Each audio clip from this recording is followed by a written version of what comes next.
Hey friends! That was so not natural and cool.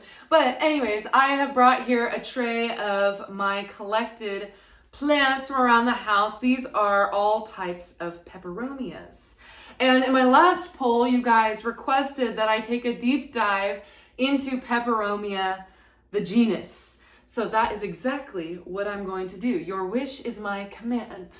Anyway, so what I have done is I have collected a bunch of different peperomias from around the greenhouse and my house, so we can take a deep dive look at the species, what makes them different, unique, cool, but then also what makes them tick. So each species is going to have its own little care quirks that they require, and not every peperomia is going to work for you as a grower. I almost guarantee it.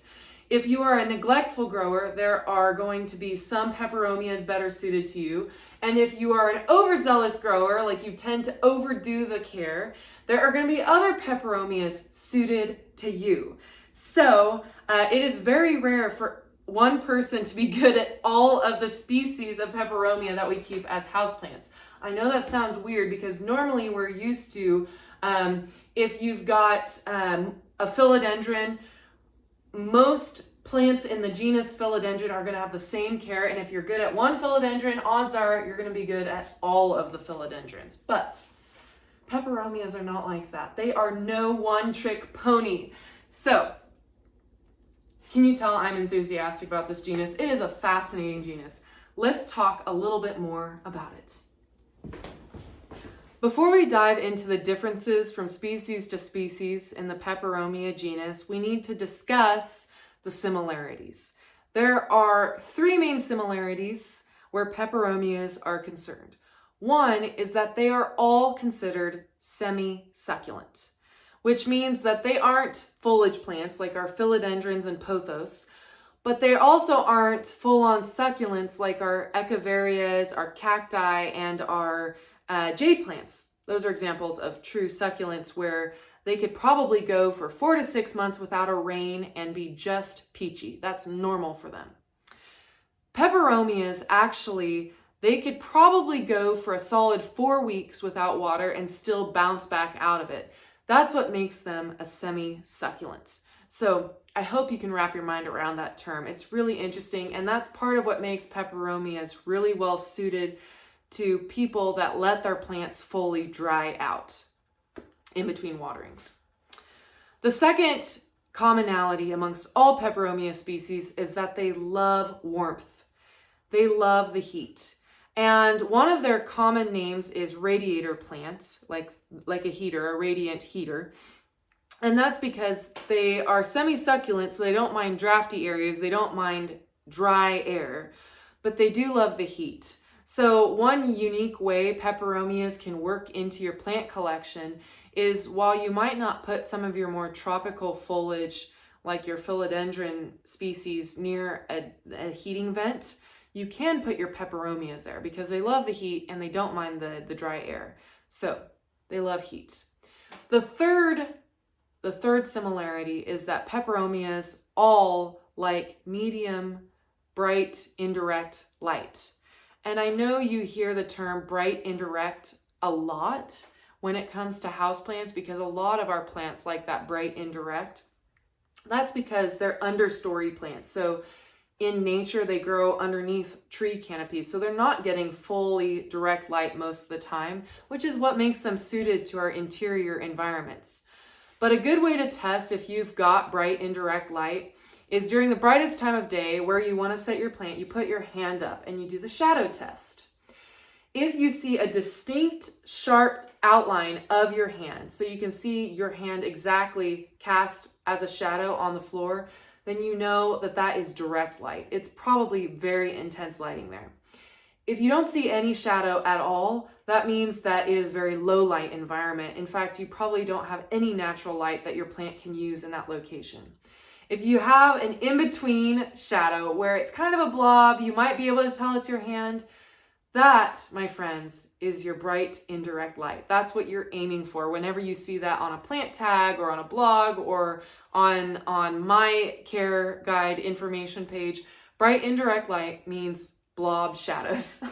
So aiming for 4 to 6 hours of that per day is really important for all Peperomia species. So the three main similarities, they are semi-succulent, so they like a solid dry down. They are high temperature loving, so they like warm temperatures, need to stay above 68 degrees Fahrenheit in your homes. And then third, they like bright indirect light. So nothing direct, but nothing low light. Right in the middle. They're a Goldilocks plants. All right, so we talked about the similarities. Now let's dive into the differences from species to species. The first species I want to cover is baby rubber plant, or Peperomia obtusifolia. This is what I would consider your entry-level peperomia, largely because they're very easy to find around in different variations, different cultivars, and also because you can go 4 weeks at least without watering these and they have no signs of dry down stress. They might have some wrinkling on their leaves, they might look a little bit floppy, but you give them some water, rehydrate them, and they bounce back out of it really nicely and no visible symptoms of damage or stress. So these are really forgiving on moisture levels. I have two variations here. The first one is red edge. It's very plain looking, but what's really interesting about this one is it has a red leaf margin especially on its newest growth on the leaf backs. And I'll show you an up close so that you can get a better idea of what I'm talking about. But it makes it really distinct and bold and cool.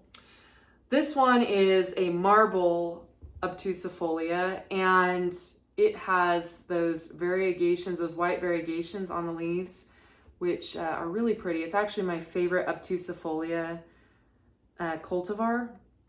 But you might be asking what that weird thing is sticking out of this plant, this marble plant here. This is actually the flower. And all peperomias, no matter the species, are gonna have a flower that's shaped like this. It's a flower spike. It looks very tentacly, but there are little microscopic florets along this spike. And you can just treat this like any other flower. You let it live, thrive, go through its living cycle, and then it will wilt, turn brown, and die, and fall off the plant, and you can just pick it off of there. No harm done. If you don't like the look of it, if you don't like the added texture and interest, you can prune them off without harming the plant at all. Just make sure you use a sanitized tool to do it so you don't risk disease issues. And do remember, if your plant is throwing flowers, it's usually a good sign that it's getting plenty of light. So that's a good thing. Good sign if it's flowering. So, baby rubber plant. There are actually a couple other variations that I'm aware of. There's the straight obtusifolia that has very round leaves like this marble that's just green. And then there's also one called Ginny that has white and pink leaf edges. Very cool. Baby rubber plants. Excellent choice if you're starting out with peperomias. The next species of peperomia I want to talk about is on the flip side, on the reverse side of the baby rubber plant. It's probably the most challenging peperomia to take care of, and that is Peperomia caperata. There are so many hybrids and variations of this plant because look at it. It's beautiful. The foliage is so interesting with deep venation that's often bicolored, and you get really, really unique plants that you don't get the same thing in any other houseplant, the same look. The reason these are challenging is number one, because they're very brittle. So if you're moving this plant around or repotting, oftentimes it's very common for leaves to snap, pop off. It's very similar to African violets. If you know, if you have them fully hydrated, their cells are really pressurized. They've got lots of water pressure in them. They're turgid.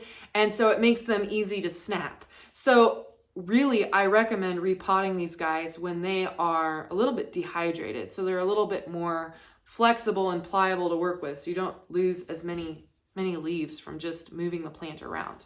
So that's one reason they're challenging. But the main reason they challenge most growers is because they require attention. These are not forgiving where it comes to moisture levels, and I'm going to show you why. I popped out this little caperata so that you could see its root system. Do you see how fine those roots are? Whenever you see fine roots like that, you know that it's going to be sensitive to moisture swings both directions, because overwatering, when they're this little, it's very easy for roots to get drowned and struggle with decay symptoms. On the flip side, when they're this little, they don't have as much starchiness, storage area, cell area to store water and moisture for backup in case the plant doesn't get moisture right when it needs it. There's no place for it to have a reserve except for in the leaves of the plant.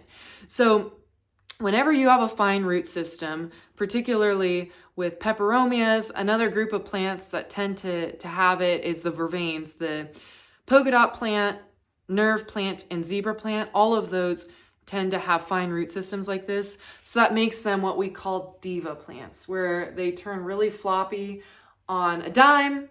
And if you don't catch them soon enough, like within 1 to 2 days, they can't bounce back up. They pass the permanent wilting point. So that fine root system is a little bit of a struggle for this Peperomia caperata.